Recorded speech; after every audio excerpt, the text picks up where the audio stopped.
Kwa miaka karibu 10, Gianni Infantino ameonekana kuwa kiongozi asiyeweza kuyumbishwa ndani ya FIFA. Lakini sasa hali imebadilika. Baada ya kufeli kwa mpango wa kuuza sehemu ya haki za kibiashara za kombe la dunia kwa wawekezaji binafsi, shinikizo dhidi yake linaongezeka kwa kasi.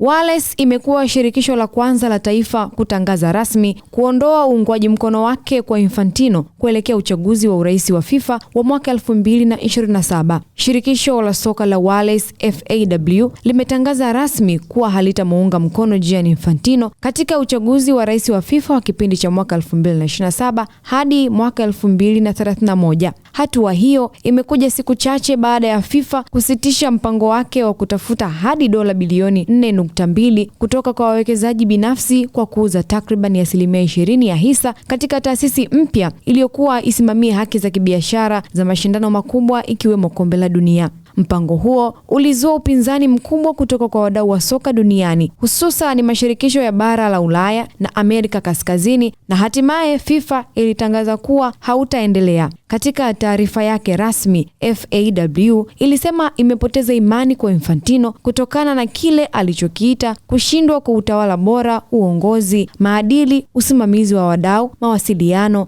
na maamuzi sahihi. Kwa mujibu wa FAW, kushindwa kuweka maslahi ya soka mbele ni jambo ambalo hawawezi kulikubali. Ndio maana wameamua kuondoa rasmi uungwaji mkono wao kwa Infantino.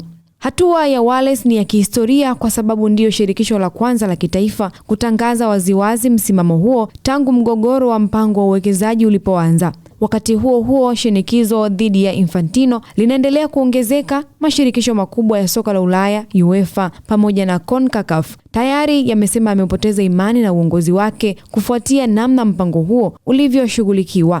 UEFA pia imethibitisha kuwa imetoa amri ya kuhifadhi nyaraka, hatua inayozuia kufutwa kwa barua pepe, mafaili na taarifa nyingine zinazoweza kuhitajika ikiwa kutakuwa na uchunguzi kuhusu mchakato wa mpango huo. Licha ya hayo yote, Gianni Infantino bado ana nia kugombea muhula wa 4 wa urais wa FIFA. Alitangaza mwezi Aprili kuwa anataka kuendelea kuiongoza FIFA katika kipindi cha mwaka 2027 hadi mwaka 2031. Alichukua uongozi wa FIFA mwaka 2016 baada ya Sepp Blatter kuondoka madarakani, na tangu wakati huo ameshinda chaguzi 2 bila kupingwa. Kwa sasa bado haijafahamika kama hatua ya Wallace itafuatwa na mashirikisho mengine ya kitaifa, lakini kilicho wazi ni kwamba baada ya kufutwa kwa mpango wa uwekezaji wa kombe la dunia, Gianni Infantino anakabiliwa na kipindi kigumu zaidi tangu achukue uongozi wa FIFA mwaka 2016.